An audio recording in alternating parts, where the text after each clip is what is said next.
Salut les stratoniens, salut à tous, j'espère que vous allez bien, j'espère que vous allez mieux que moi, j'ai vraiment super mal à la gorge, donc la vidéo sera plus ou moins assez courte, je vais vraiment parler des trucs les plus importants sur le Bitcoin, l'Ethereum, on ira faire aussi un tour sur le SP500, l'indice du dollar, et ça sera tout pour cette vidéo, on ira voir aussi un total de etc, juste pour checker.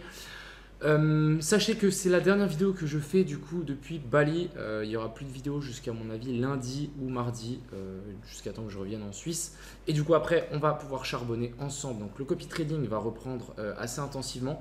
Donc là vraiment je vais essayer de tryhard. Je rappelle qu'on est resté à 5400 $, quelque chose comme ça. On était parti de 1000, on est à 5400 et notre objectif c'est de monter à 100 000 petit à petit. Mais je pense que notre oiseau va faire son petit nid et on va finir par y arriver. Donc ça je vais reprendre, je vous ferai un petit message dans le Telegram etc pour que tout le monde soit, pour les gens qui veulent revenir etc, que vous pouviez. Et puis ensuite on va reprendre le travail correctement et puis je vais vraiment foncer sur tout, ma chaîne YouTube, trading, mon projet IMO etc. Donc vraiment ça va envoyer du lourd. Sur ce, je vous souhaite à tous une excellente vidéo, on est tout de suite parti. Crypto, millions. Crypto, millions. Alors, on va directement commencer sur le BTC comme d'hab.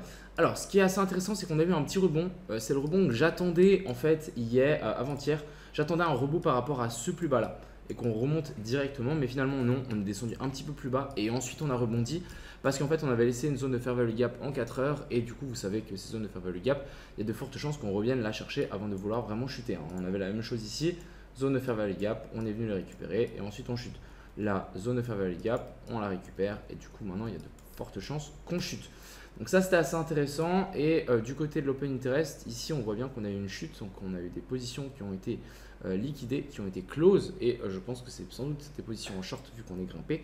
Et ici on est passé dans le vert, donc il y a eu une augmentation de positions longues ou une diminution de positions short et on le voit en fait ici que c'est des gens qui ont un short qui ont close leur position. Donc ça c'est assez intéressant. S'il y a des gens qui close leur position de short, ça veut dire qu'il y a peut-être moyen que ça descende étant donné que le train s'est vidé. Du côté ici, on n'a rien à dire, les fundings qui sont passés un petit peu dans le vert, mais bon, rien de spécial. Du côté des liquidations non plus, on n'a vraiment rien, on a seulement un pic. Oh putain, c'est vrai que le pic là ici monte assez haut, on monte à 400 millions, même voire 500 millions. C'est assez étonnant de voir des pics autant grands. Ça, c'est vers la zone des 20 000.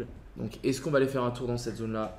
Je sais pas, mais on a un énorme pic. Là, pour le coup, c'est énorme. Sinon, en plus petite time frame, on en a un petit peu au nord et un petit peu au sud. Mais voilà, rien de bien gigantesque.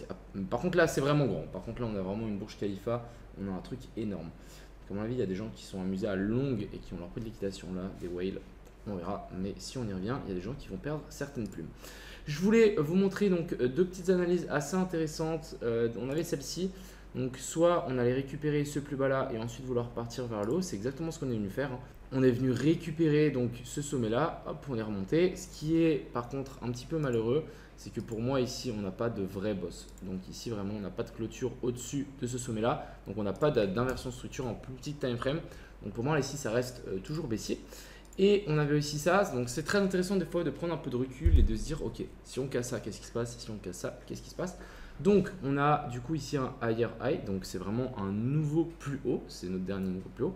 Ici on a fait un sommet plus bas que le premier et ici on a fait un higher low, donc par rapport en fait à ici, on est vraiment venu nous faire un plus bas plus haut que celui-là. Donc là pour le moment la pattern est respectée. Par contre si on casse ça, ça veut simplement dire que là, on casse et on continue cette structure qui a commencé ici, qui est baissière. Et du coup, là, ça valide le scénario baissier. Et si on casse ça, on a une inversion de structure. Et du coup, on repassera, on continuera en fait la grosse structure qui est haussière, même si on est passé ici baissier. Donc vraiment, je pense que ça va être assez intéressant de garder ces niveaux en tête. Donc on a vraiment ce niveau-là qui est super intéressant et ce niveau-là qui est super intéressant. On va passer juste sur mes deux autres charts pour voir un petit peu mes autres dessins. Pour moi, c'était ici les liquidités. Ça n'a pas changé. On l'attend toujours. Si vraiment on a cette zone, là pour moi ça sera un achat. Et ensuite ici de côté du BTC, rien à dire, on est au milieu du canal. Personnellement j'attends aussi toujours cette zone là. Donc pour le moment ça reste clairement baissier. On a des liquidations au nord, donc il faut quand même le dire qu'on peut largement pousser comme on peut descendre. Mais en checkant ici la chart avec cette inversion de structure ici, retour dans la zone OTE, retour dans la zone OTE, on vient chercher les zones de fair value gap. Perso, moi je pense que ici c'est qu'une question de temps avant que ça continue cette chute. Ce qui sera assez intéressant, c'est de checker avec le SP500. Donc ici, on a le SP500 qui est venu nous chercher un nouveau plus haut par rapport à ça. Donc on n'a pas de clôture par contre, donc ça ne nous invalide pas notre inversion de structure.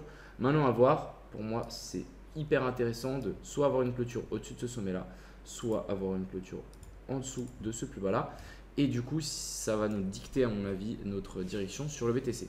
Du côté de l'indice du dollar, on est toujours sur ce support, rien à dire, toujours pas de buzz. On n'a toujours pas validé une clôture au-dessus d'un ancien plus haut, donc ça c'est à surveiller, mais pour le moment ici, rien à dire, rien de bien intéressant.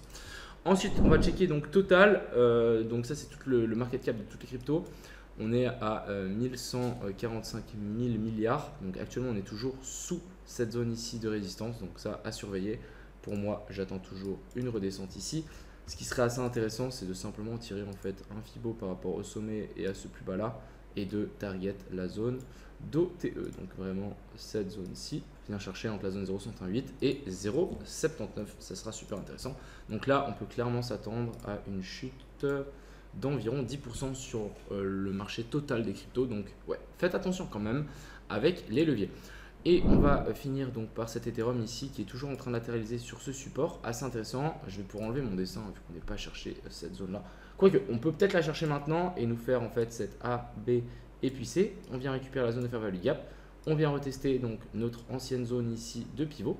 Et ensuite, on rechute. Ça sera assez intéressant en laissant la petite poche de liquidité qu'on a laissée là.